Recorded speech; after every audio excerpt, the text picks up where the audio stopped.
Estamos reflexionando semana tras semana el Evangelio de Mateo. Y bueno, él está en ese contexto donde Jesús predica la buena nueva.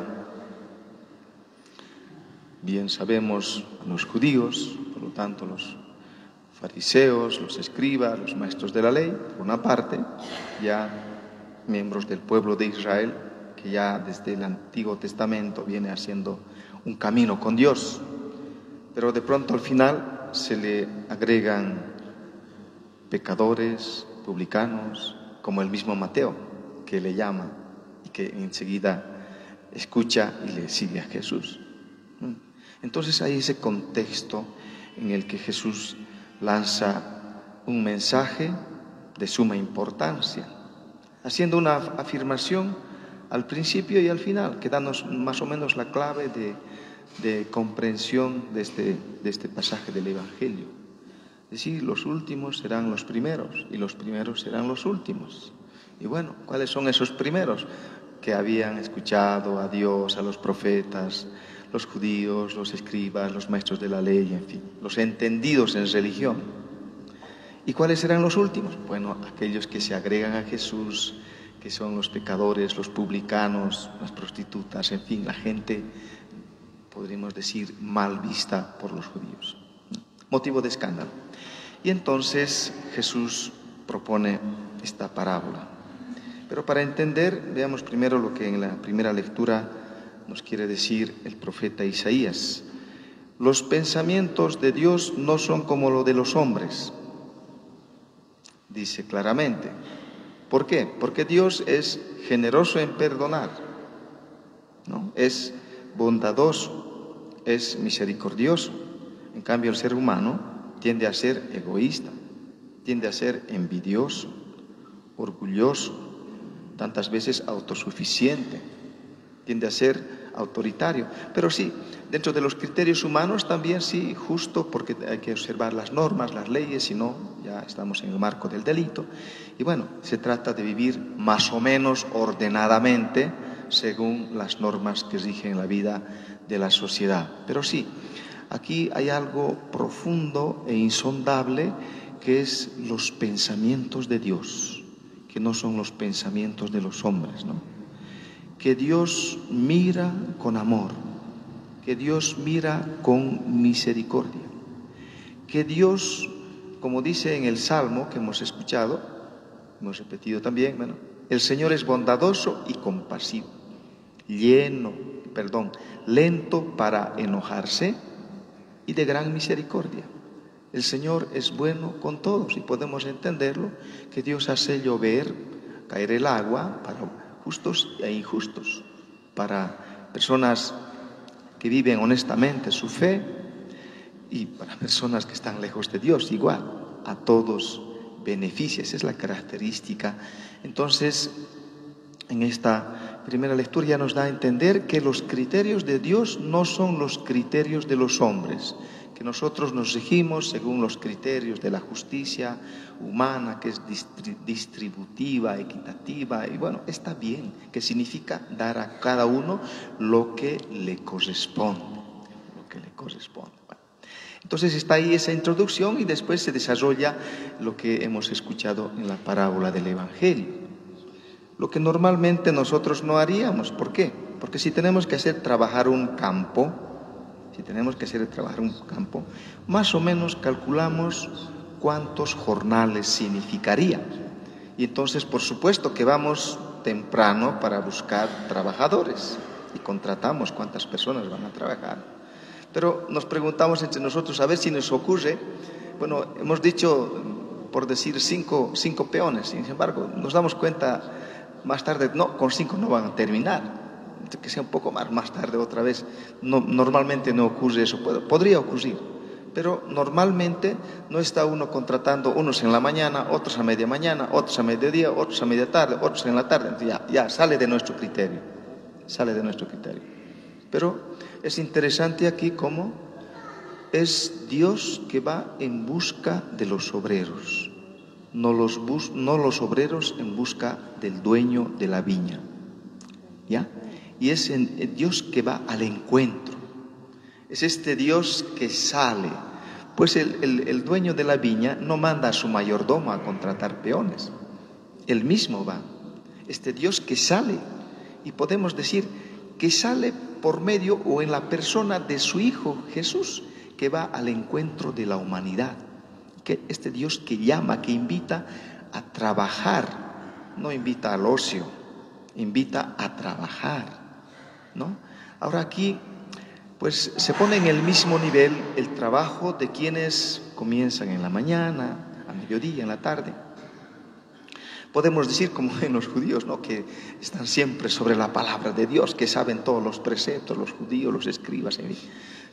O podemos decir que estamos sirviendo a Dios desde temprana edad, nuestra juventud, nuestra ancianidad. O de pronto vemos a alguien que cambia de vida existencialmente ya al final de su vida con alguna situación que le pasa, con, no sé, cosas buenas, cosas malas, tantas cosas nos pasan en la vida, pero sin embargo se siente tocado por Dios y cambia su vida. Podemos decir como ejemplo el ladrón arrepentido que fue crucificado junto a Jesús. Había cometido delito, era un malhechor. Sin embargo, en el último momento se convirtió y le dice a su compañero que protestaba, pues él está siendo castigado inocentemente, nosotros por nuestra culpa. Y entonces le dice a Jesús: acuérdate de mí cuando estés en tu reino. ¿Y qué le dice Jesús?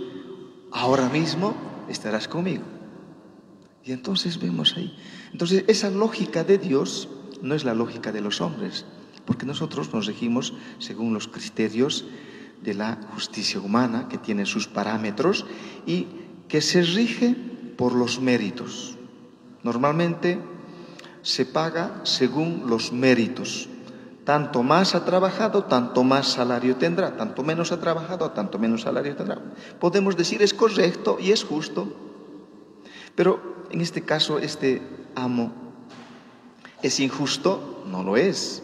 ¿Falta la justicia? No falta. ¿Por qué? Porque con los primeros ha convenido en un denario. Y así, a los segundos le daré lo justo y al final también les pagaré.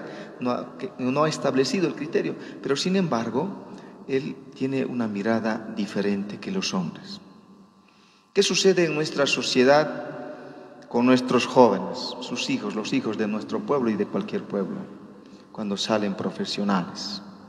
Tienen que ganar derecho a piso. Son profesionales, pero al principio tienen que ganar menos. Y es normal, ¿no?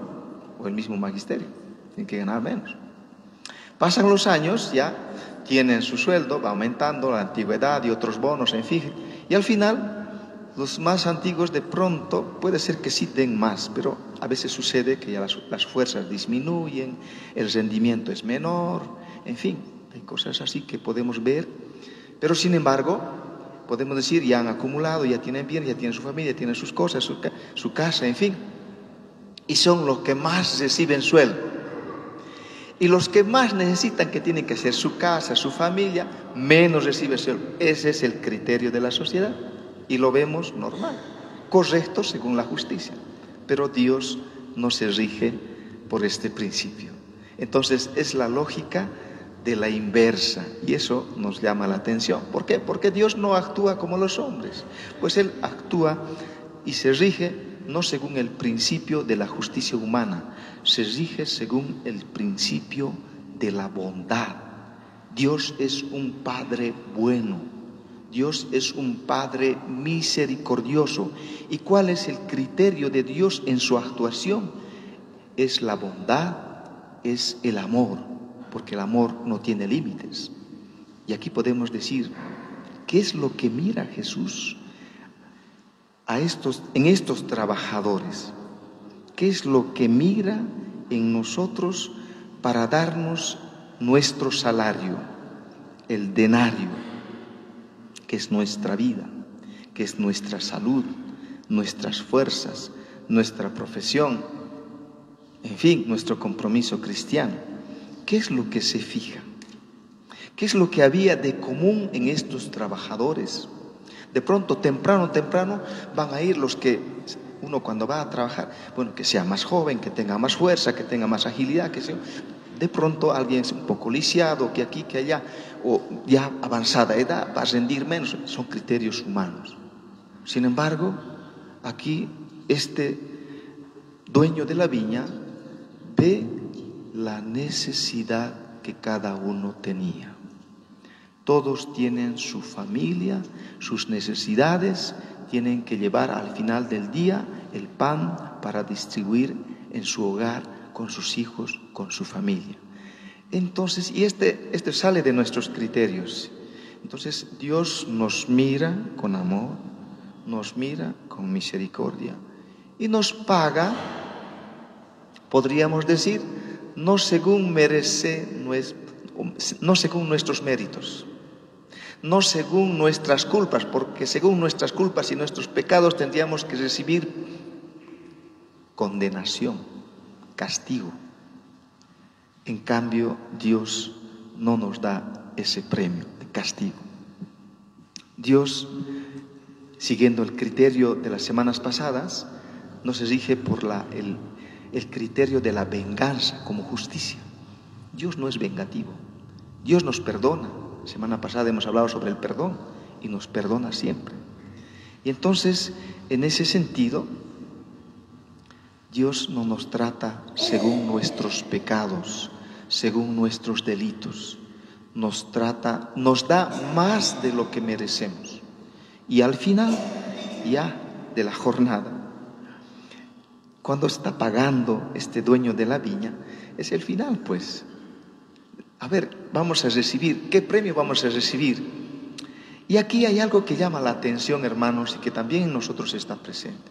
Pues resulta que a los últimos les da un denario y a los primeros les da también un denario. Y entonces el padre dice, ¿por qué estás protestando? Porque a estos últimos, ¿cuál es la protesta, no? Estos últimos trabajaron nada más que 1 hora. Tú les das lo mismo que a nosotros, que hemos soportado el peso del trabajo durante todo el día, el calor o el frío, durante toda la jornada. Entonces, aquí detrás de fondo está la envidia. Y la envidia corroe el corazón del ser humano. Y la envidia es sentir o experimentar sentimientos de tristeza frente al bien que alguien hace. Esa es la envidia. Pues, ¿por qué vamos a tener envidia de Dios, como dice acá, que dispone de sus bienes, por lo tanto no le pertenece al trabajador, sino al dueño de la viña, y premia igual a los que han trabajado mucho como a los que han trabajado poco, a los que se han convertido antes como a los que se han convertido al último, como los publicanos, como los pecadores, podríamos decir como nosotros. Bueno, ante esta situación, ante esta realidad, ¿qué es lo que podríamos sentir nosotros? A ver, veamos en la segunda lectura los sentimientos de Pablo. Pablo sabe que era perseguidor de cristianos, que les apresaba, que les oprimía. Sin embargo, se ha convertido. O sea, no es uno que ha trabajado desde el principio. Es un obrero que a cierta hora ha venido, le ha tocado a Jesús su corazón y bueno, se ha convertido. Y entonces dice, esta experiencia es realmente consolador, ¿no? Estoy completamente seguro que sea que viva, sea que muera, Cristo será glorificado en mí. O sea, no voy a sobresalir yo, sino Cristo. Porque dice, porque para mí la vida es Cristo y la muerte es una ganancia. Y entra en una situación un poco así de conflicto. Dice, a ver, pues no nos olvidemos que Pablo está en la cárcel, habla en la cárcel y sabe que puede sobrevenir la muerte. Pero sin embargo, reflexiona y dice, ustedes todavía me necesitan porque tengo que anunciar el Evangelio y eso será un bien para ustedes. Pues si es la voluntad de Dios, aquí estoy. Pero dice, deseo irme para estar con Cristo. Cuando cumplimos, cuando tenemos la misión cumplida. Y ese debería ser el deseo, queridos hermanos. Y por eso, lo que hemos escuchado en el Evangelio, al principio y al final, dice al final, los últimos serán los primeros serán los últimos. No importa a qué hora, queridos hermanos, nuestra conversión, nuestro compromiso cristiano, pero tenemos que trabajar en la viña del Señor.